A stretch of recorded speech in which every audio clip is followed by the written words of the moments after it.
नमस्कार. मला अतिशय आनंद आहे की धाराशिव जिल्हा प्रशासनाच्या वतीने हरित धाराशिव या अभियानाचा दुसरा टप्पा हाती घेण्यात आला आहे.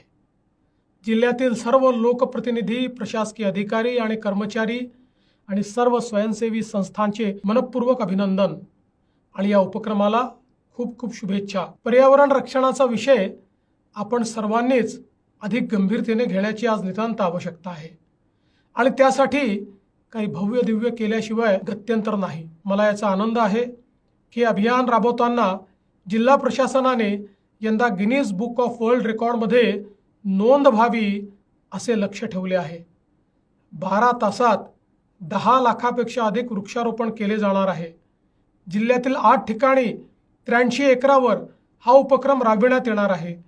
यात सहभागी सर्व नागरिक, शिक्षक, विद्यार्थी आणि स्वयंसेवी संस्थांनी हे मोठे लक्ष्य हाती घेतले आहे.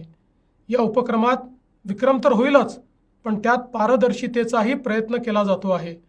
प्रत्येक रोपाला स्वतंत्र QR कोड आणि गुगल स्कॅनच्या माध्यमातून गणना, यामुळे अचूक नोंद होणार आहे. यामुळे या 12 तासाच्या पर्यावरणाच्या अनोख्या सोहळ्याला माझ्या खूप खूप शुभेच्छा. पर्यावरण संवर्धनाच्या क्षेत्रात हा उपक्रम आदर्श ठरेल याची मला खात्री आहे. जय हिंद, जय महाराष्ट्र. नमस्कार, माझं नाव कीर्ती किरण पुजार, मी जिल्हाधिकारी धाराशिव.